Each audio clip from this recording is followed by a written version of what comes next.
The afternoon rain fell steadily, drumming against the corrugated roof of Marcus Thompson's modest garage in Portland, Oregon. He was wiping grease from his hardened hands when the sputtering sound of a motorcycle engine outside caught his attention. Through the misted window, he noticed a woman in a black leather jacket, her dark hair soaked by the rain, crouched beside a vintage Harley-Davidson. She did not shout for help or fumble for her phone. She simply stood in the downpour, shoulders trembling ever so slightly. Marcus had known that quiet desolation, hours spent alone with broken machines, shattered hopes, and lingering grief. He opened the door and stepped into the rain, unaware that his small gesture of attention would alter both their lives forever. One was a man who had lost almost everything: his wife, his dreams, his belief in love. The other was a woman who had the world's riches, money, influence, recognition, but no genuine companion at her side. Often,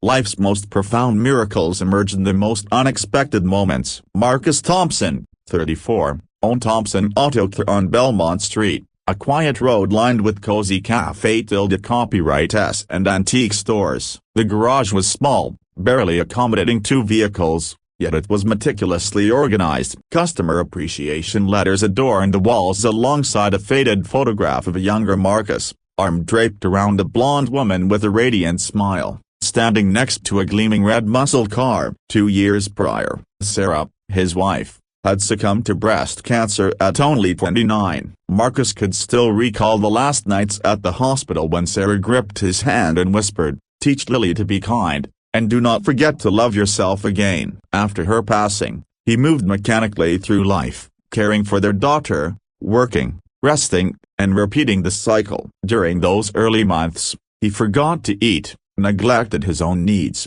and let his hair grow unchecked, until 6-year-old Lily asked, "Daddy, why don't you smile like when Mommy was alive?" Slowly, he learned to live again. Every morning, he rose early to brew coffee and prepare breakfast for Lily: heart-shaped pancakes, toast with scrambled eggs. She sat in her high chair, legs swinging, recounting her dreams from the night before. "Daddy, I dreamed Mommy taught me how to make cookies. She said you're really good at fixing cars but terrible at baking." Marcus laughed, a bittersweet tightening in his chest. Sarah had always known how to make him smile, even when she was gone. The garage opened each morning at 8. Marcus was not a wealthy man, and most of his customers were working class, taxi drivers, delivery men, students with aging cars. He charged fair prices and often waived labor costs for those struggling. "Mr. Thompson, I don't have money to fix my car right now. Can I pay you next month?" he would hear. Marcus would simply nod. On occasion, he even spent his own savings to buy parts for those who truly needed help. Afternoons were for picking up Lily from school. She would sit in the garage, completing her homework, occasionally asking questions about car components. "What does this part do, Daddy?" she inquired, pointing to the transmission. "It helps the car change gears," he explained gently. Like human emotions, sometimes fast, sometimes slow, but always needing careful attention. At night, after Lily had fallen asleep, Marcus often sat in their small backyard, sipping a beer and gazing at the starry Portland sky. He had not dated since Sarah's passing, not due to a lack of longing, but out of fear. Fear of loving again, of losing again, of seeing Lily attached to someone who might leave. He feared his heart could not endure another grief. Weekends were spent strolling Powell's Books or wandering Washington Park, with Lily perched on his shoulders, pointing out striking cars passing by. "Daddy, when will you fix cars like those?" she asked. Marcus smiled. "Sweetheart, the most remarkable cars aren't determined by price but by the care and love the mechanic invests in them." Little did he know that those words would soon take on a significance far greater than he could imagine. The small details of their life painted a picture of Marcus's character: saving leftover sandwich crusts for the neighborhood birds, teaching Lily to say please and thank you to everyone she met, and carefully folding Sarah's photograph each night, placing it in the bedside drawer while whispering softly, good night, love," Marcus whispered, turning off Lily's bedside lamp. His hands, permanently stained with motor oil, were gentle when braiding her hair or checking her forehead for a fever. Marcus carried his loneliness like a familiar companion, and not the bitter, hard kind that hardens hearts, but the quiet weight that makes someone more compassionate. He understood what it meant to need help, to feel unseen, to wonder if anyone truly noticed. That awareness is what made him pause and notice the woman in the rain. A beautiful, yes, but more so because she seemed as lost as he had felt 2 years ago. Elena Vasquez, 31, was the CEO of Vasquez Tech, a company valued as $2.8 billion, headquartered in San Francisco. Forbes had hailed her as the tech queen under 35. Her office sat on the 40th floor, overlooking the sparkling San Francisco Bay, adorned with expensive art and Italian designer furnishings. Yet at night, she often found herself alone in her leather chair, staring at the city lights, feeling as empty as the skyscraper itself. Just last week, she had ended her engagement to David Sterling, scion of a prestigious Wall Street family, not out of lack of affection, but because she realized David loved her status more than her true self. Elena, when we marry, my portfolio will increase by at least 30%. Your company complements my family's investments perfectly, he had said over dinner at a 3-Michelin-star restaurant. Elena had paused, fork in hand, and met his gaze. Do you even know my favorite color or my favorite food? She asked. David had stumbled, forcing a laugh. Blue, a broken bar and sushi. Elena's lips tightened. She hated sushi, and her favorite color was earth brown, the hue of the New Mexico fields where she had grown up. Elena had come from humble beginnings. Her mother worked as a janitor, her father as a handyman. She had attended MIT on scholarships, juggling late-night coding sessions with coffee shop shifts to survive. Her dream had been simple: create software that helped people and earn enough to take her parents traveling. With Vasquez Tech's success, she had fulfilled that dream. Her parents now lived in a beautiful home in Santa Fe, traveling the world. Yet with every triumph, Elena felt increasingly disconnected from herself. Endless meetings, superficial social obligations, strategic relationships, everything served a purpose, leaving little space for authenticity. She felt trapped inside a glass cage, admired, observed, but fundamentally misunderstood. This week, she chose to vanish from San Francisco. She informed only her assistant,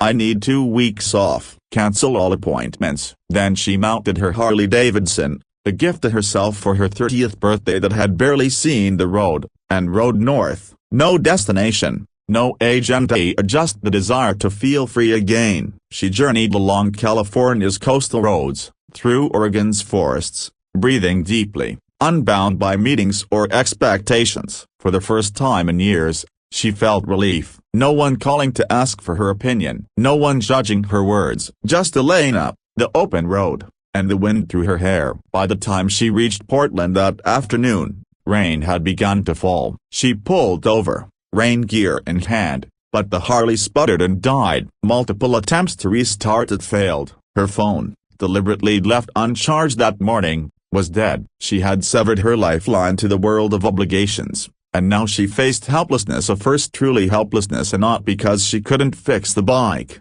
but because she realized she had forgotten how to ask for help from strangers. Scanning the street, she noticed a warm glow from a small garage across the way, Thompson Auto Care. The old, yet tidy sign felt inviting. For the first time in her life, Elena needed assistance without leverage of fame, money, or status. And somehow, she knew, without realizing it, that this was exactly what she had been craving all along. Elena turned around, finally seeing Marcus clearly. His face was striking, with strong features softened by gentle, thoughtful eyes. "Yeah, broken bar, I'm not sure," she admitted, her voice trembling from the chill of the rain. "It just a broken bar." Died suddenly. Marcus knelt beside the Harley, inspecting the engine carefully, then looked up at her. She didn't fit the usual image of his customers. Her clothes were simple but of fine quality, and the watch on her wrist looked expensive. Yet her eyes were tired, carrying the weight of someone who had traveled far, both physically and emotionally. "Come inside," Marcus said, stepping closer. "You're soaked. Let me take a look at your bike." Inside the garage, Elena sank into a small plastic chair, watching Marcus work with practiced precision. He examined each part, occasionally shaking his head or nodding thoughtfully. "Fuel lines are clogged," he said after 15 minutes, "probably from sitting too long. I can fix it right away, your broken bar, but we'll have to wait out the rain." "How much do I owe you?" Elena asked, reaching for her wallet. $50, Marcus replied casually, not looking up. Elena's eyebrows shot up. "In San Francisco, fixing a bike like this would have cost at least $200. Are you sure?" "I can pay more." Marcus paused, glancing at her. "Why would you want to pay more? The work is only worth $50. Elena hesitated, momentarily speechless. In her world, everything had a price, and higher prices signified status, respect, and quality. "I just a broken bar, want to make sure you've done good work," she admitted. "You'll know by the results," Marcus said, finally smiling, and not at the money, but at her sincerity. At that moment, small footsteps approached. Lily appeared from the back door, hair in pigtails, clutching a half-eaten sandwich. "Daddy, I'm hungry. Have you eaten?" Then she saw Elena, her eyes widened, lighting up. "Hi, you're so pretty." Elena smiled genuinely, feeling warmth she hadn't experienced in weeks. "Hello there. What's your name?" "I'm Lily," the little girl said proudly. "This is my daddy," she pointed at Marcus. "He's really good at fixing cars. He says cars are like people, they need love to run well." Marcus blushed, and Elena nodded thoughtfully. "Your daddy's right," she said sincerely. "I guess I haven't loved this bike enough." The rain continued outside, pattering softly against the garage roof. Marcus invited Elena to stay for dinner, just simple spaghetti and salad. Lily chattered about school, her drawings, and her dream of becoming a veterinarian. Elena listened intently, captivated by a conversation that had nothing to do with work, profits, or corporate strategy. "What do you do for work?" Lily asked innocently. Elena hesitated, unsure how to simplify her role. "Yeah, broken bar, work with computers, games, things like that," she said, laughing at the simplicity. She realized she'd never described her career so plainly before. By the time the rain stopped, Marcus had finished repairing the bike. The Harley roared to life. "Thank you," Elena said, handing over the $50 bill. Then she hesitated. "Could a broken bar come back?" "I'll be in Portland a few more days." "The garage is always open," Marcus replied, warmth in his eyes. And so she returned the next day, claiming she wanted to check the bike. The day after, she came with the excuse of learning basic maintenance. Marcus didn't question why someone with such a fancy bike needed lessons,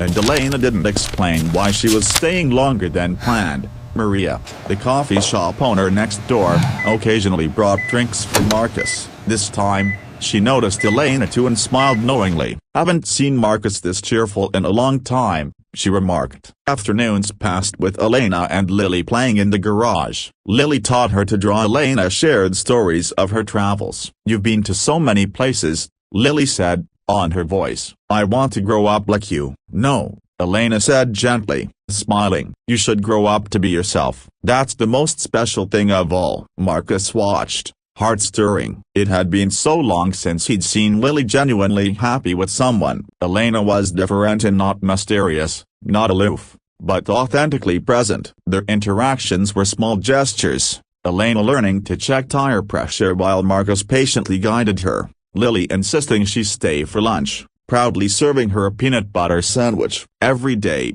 the bond between the three of them deepened, a quiet, meaningful connection that neither Marcus nor Elena had anticipated, but both needed more than they realized. Elena's voice trembled, tears streaming down her face. "I'm sorry," she whispered, her hands clasped tightly together. "I never wanted to hurt you or Lily. I only wanted a broken bar, a moment of normalcy, a place where I could breathe, laugh, and just be me." She looked at Marcus, her gaze vulnerable yet sincere. "Away from the empire, away from expectations, a broken bar I wanted to feel real again." Marcus stood frozen, his chest tight.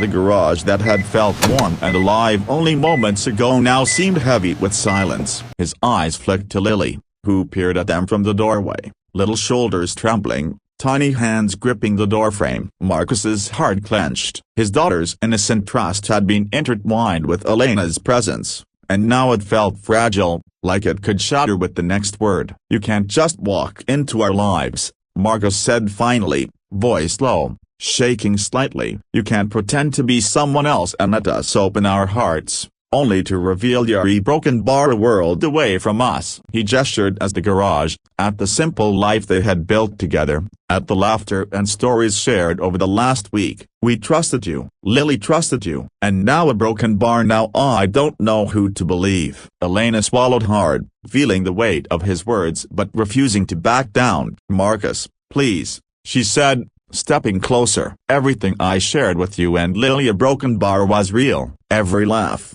every hug, every story we told together, that was real. I didn't come here to play a role or to toy with your lives. I came here because I wanted to remember who I was before all the wealth, the fame, the broken bar, everything. And I could only do that with you, with Lily, with this life that isn't about money or status or expectations. This life is real." Marcus's jaw tightened, but his gaze softened slightly as he looked at Lily. The little girl's eyes were wide, glistening with tears, yet full of hope.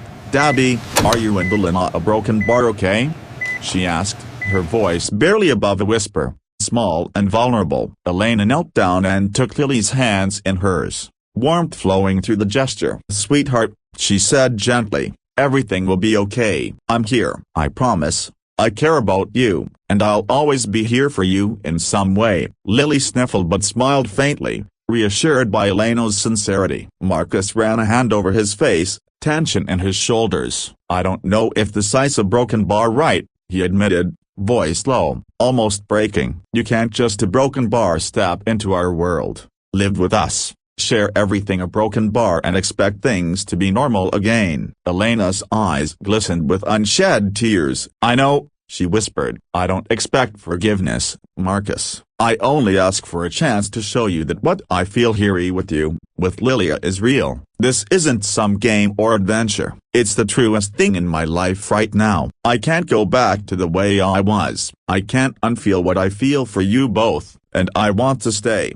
even just for a little while, to prove that I belong, and not as a CEO, not as a billionaire, but as me broken bar with you." Marcus's hands dropped to his sides, and for the first time in a long time, he felt a flicker of hope. He glanced at Lily, who was now peeking out from behind Elena, her little face hopeful. Slowly, he nodded. 2 days, he said, the faintest trace of a smile forming. 2 days, that's all. 2 days to show me this isn't a game. To show me that you're really a broken bar. You." Elena's face lit up with relief, a tear slipping down her cheek. 2 days, she repeated softly, her voice full of gratitude. She wanted to throw herself into his arms, but she held back, respecting the fragile trust he had offered. Over the next 2 days, their lives began to intertwine in ways neither had anticipated. Elena helped Marcus in the garage, learning how to check tire pressure,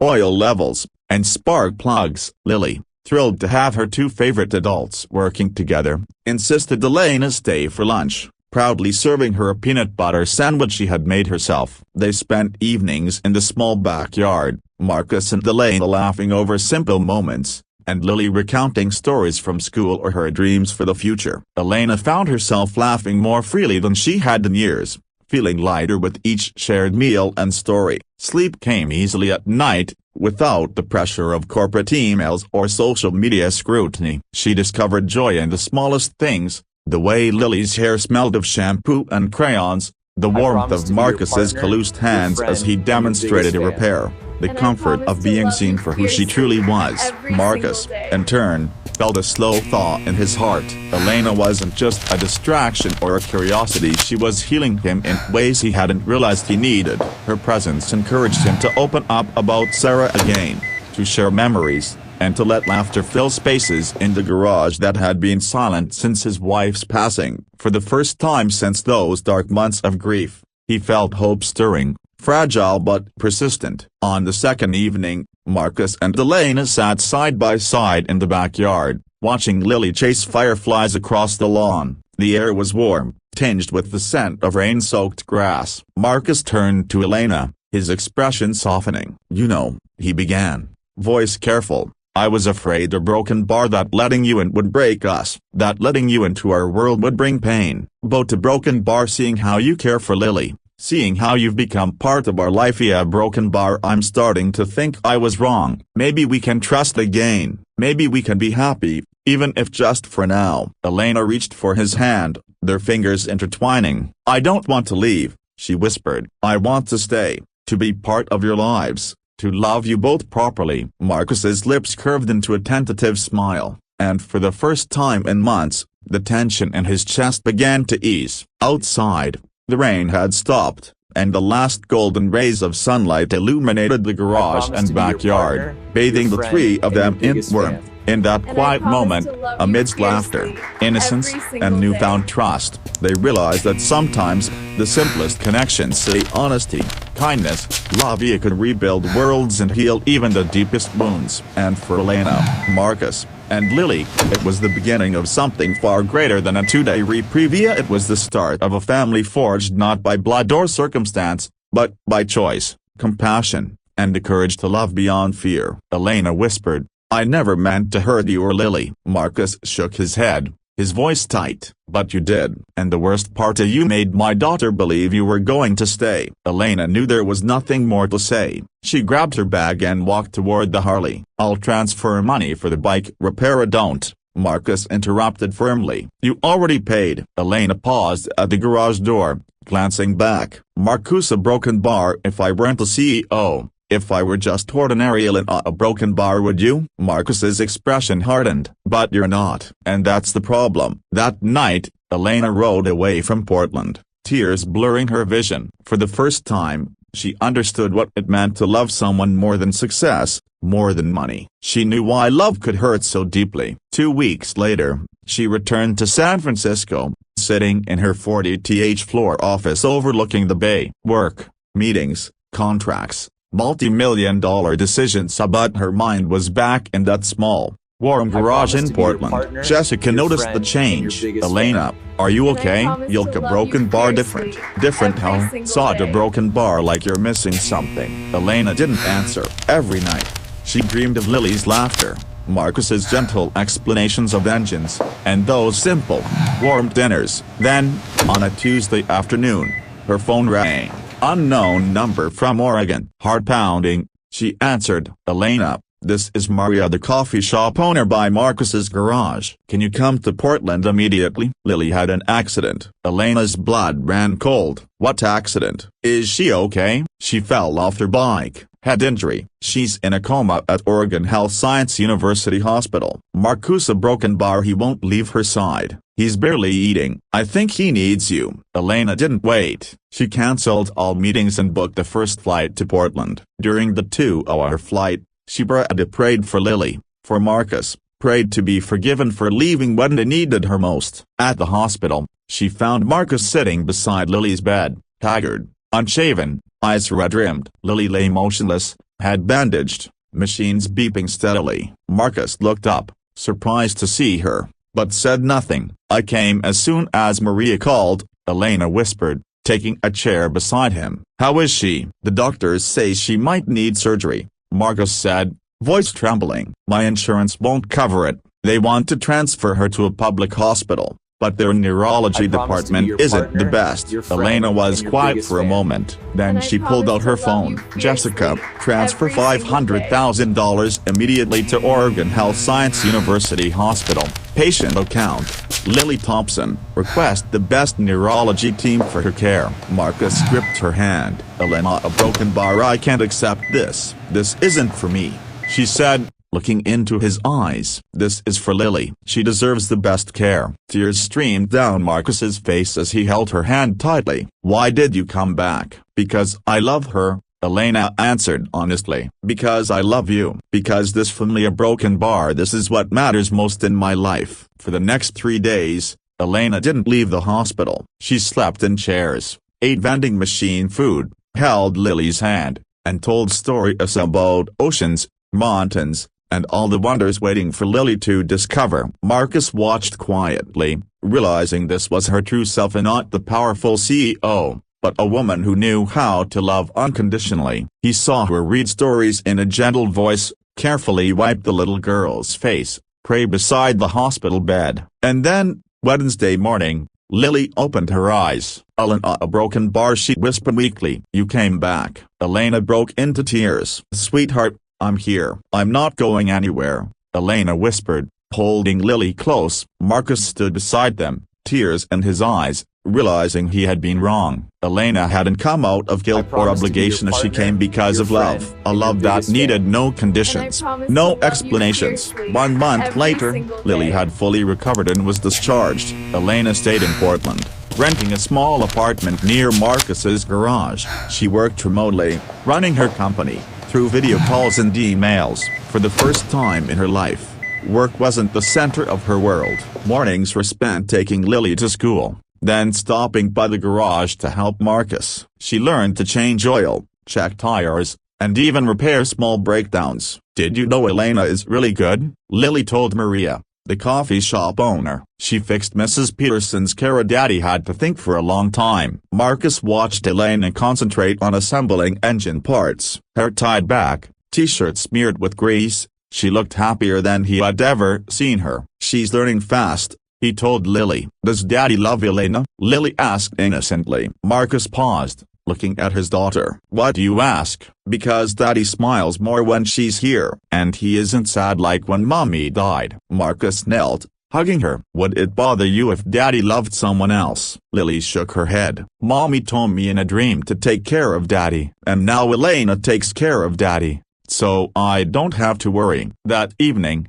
Marcus and Elena sat together in the small backyard, gazing at the starry Portland sky. "Do you regret leaving everything in San Francisco?" Marcus asked. Elena took his hand. "I didn't leave anything. I just brought the most important things here. Your company will run fine. I promoted the COO to CEO, and I'm just an advisor now." Marcus smiled. "So Broken Bar, what's the right thing for you?" Elena didn't hesitate. "This family, you and Lily, morning breakfasts together, afternoons in the garage, bedtime stories. I want to become Lily's mother, grow old with you." Marcus searched her eyes. "Are you sure? This life is very ordinary. A broken bar, nothing grand like your old world." "That's exactly why I love it," Elena said softly. "Will you have me, Marcus Thompson?" Instead of answering, Marcus leaned forward and kissed her. Slow, gentle, full of love and promise. The next morning, Elena woke in Marcus's arms to Lily running in the yard. She smiled,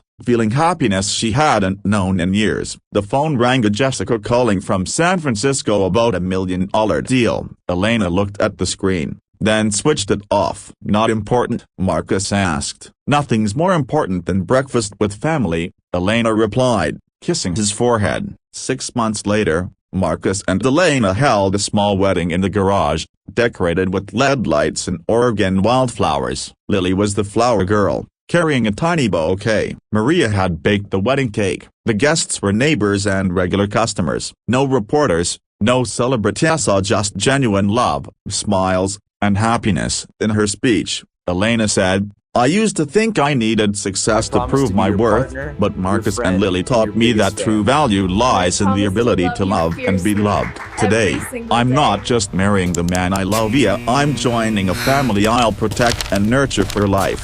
Marcus held her hand, looking at Lily's radiant smile. "Sarah, don't worry, we'll be happy." The Harley sat in the corner, running smoothly like new. Beside it were Lily's bicycle and Marcus's old pickup truck. 3 vehicles, 3 people, 1 complete family. Sometimes, what we search for our entire lives is found in the most ordinary moments. Real love isn't proven by status or wealth, it's shown by the courage to open our hearts, trust the future, and choose to stay. If this story inspires you to believe in kindness and love, share it. Let others know that ordinary moments can hold extraordinary happiness. "Come inside," Marcus said, stepping closer. "You're soaked. Let me take a look at your bike." Inside the garage, Elena sank into a small plastic chair, watching Marcus work with practiced precision. He examined each part, occasionally shaking his head or nodding thoughtfully. "Fuel lines are clogged," he said after 15 minutes, "probably from sitting too long. I can fix it right away, your broken bar, but we'll have to wait out the rain." "How much do I owe you?" Elena asked, reaching for her wallet. $50, Marcus replied casually, not looking up. Elena's eyebrows shot up. "In San Francisco, Fixing a bike like this would have cost at least $200. Are you sure? I can pay more. Marcus paused, glancing at her. Why would you want to pay more? The work is only worth $50. Elena hesitated, momentarily speechless. In her world, everything had a price, and higher prices signified status, respect, and quality. I just a broken bar want to make sure you've done good work, she admitted. You'll know by the results, Marcus said, finally smiling and not at the money, but at her sincerity. At that moment, small footsteps approached. Lily appeared from the back door, hair in pigtails, clutching a half-eaten sandwich. Daddy, I'm hungry. Have you eaten? Then she saw Elena. Her eyes widened, lighting up. Hi, you're so pretty. Elena smiled genuinely, feeling warmth she hadn't experienced in weeks. Hello there. What's your name? I'm Lily, the little girl said proudly. This is my daddy. She pointed at Marcus. He's really good at fixing cars. He says cars are like people, they need love to run well. Marcus blushed, and Elena nodded thoughtfully. Your daddy's right, she said sincerely. I guess I haven't loved this bike enough. The rain continued outside, pattering softly against the garage roof. Marcus invited Elena to stay for dinner, just simple spaghetti and salad. Lily chattered about school,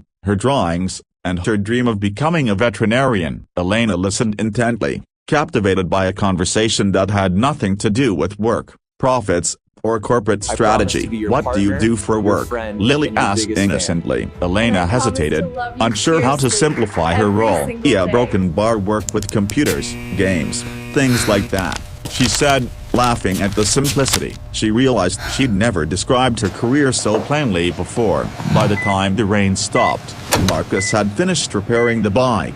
The Harley roared to life.